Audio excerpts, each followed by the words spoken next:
साबरकांठा और अरावली जिलों के जीवदोरी समाज के पशुपालकों के बीच भारी हंगामा उभरी है और मुद्दा साबर डेयरी में उठा है। इस वर्ष के नए निदेशक मंडल के चुनाव के बाद चेयरमैन व वाइस चेयरमैन का चुनाव लंबित होने से पशुपालकों को दूध में भाव बढ़ोतरी नहीं मिल पाने के कारण भारी हंगामा हो गया।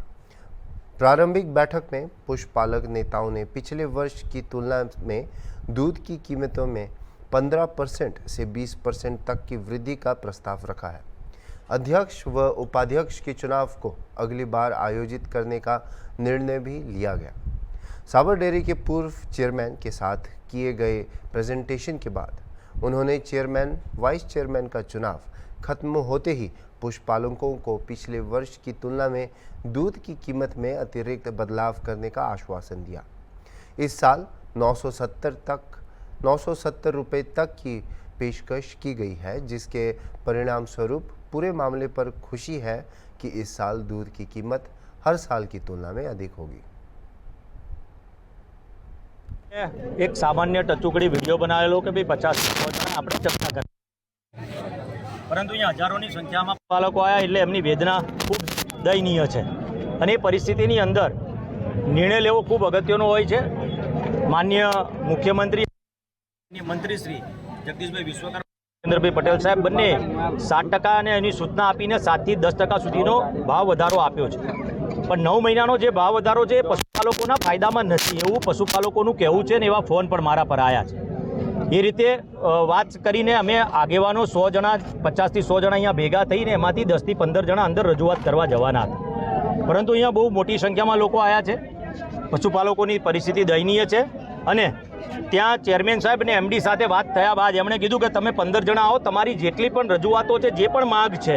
એના માટે અમે બેઠા છીએ અને અમારે પશુપાલકોથી જ સાબર ડેરી છે એટલે 100% અમે એમાં કંઈક નિર્ણય લઈને તમને આપીએ છીએ અને ટૂંક જ સમયની અંદર એમાંથી આપણે 15 જણા અંદર જઈ અને રજૂઆત કરી અને જે પણ નિર્ણય આવે અને મારો વિશ્વાસ છે કે પશુપાલકોની જે રજૂઆત છે એ રજૂઆતને પૂરતો ન્યાય મળે એના માટે અહીંયા બધા ભેગા થયા છે અને 100% વિશ્વાસ સાથે એટલે કહું છું કે મને મારી જાત ઉપર વિશ્વાસ છે કે હું અંદર જઈને વાત કરીશ તો 100% પશુપાલકોને જે પણ ભાવ ફેરનો ડિફરન્સ ગઈ વખતે જે મળ્યો છે એનાથી પણ સારો મળે તે પ્રકારની વાત કરવા જઈ રહ્યા છે અને 100% એમડી સાહેબને આ વાતની રજૂઆત લિખિતમાં પણ અમે કરવાના છીએ। પશુપાલકો અને એમના 600 કરોડ રૂપિયા સુધીનો 600 કરોડ રૂપિયા સુધીની જે પશુપાલકોને આપવામાં આવ્યા હતા એટલા અને એનાથી વધારે મળે તે પ્રકારની એમની રજૂઆત મારા ટેલિફોનિક થઈ છે। અહીંયા ગાડી પશુપાલકોને સાંભળ્યા પછી એમની 20%ની માગણી છે એ પણ છે, પરંતુ સામે નફો ને નુકસાન સાબર ડેરીનું બંને ચેક કરીને એની અંદરથી કેટલો મેક્સિમમ 20 ને હું તો કહું 25% સુધી કેમ ના ચૂકવાય એ બંનેનું ચૂકવાય પશુપાલકોને ફાયદો થાય તે પ્રકારની વાત લઈને અમે અંદર જઈ રહ્યા છીએ અને ટૂંક જ સમયની અંદર એમાં શું કહેવા માગે છે એને સાંભળીને અમે આગળની અમારી પ્રતિક્રિયા અને અમારા આગળ શું કરવું પશુપાલકોએ તેના માટે અમે ચર્ચા કરવા જઈએ છીએ।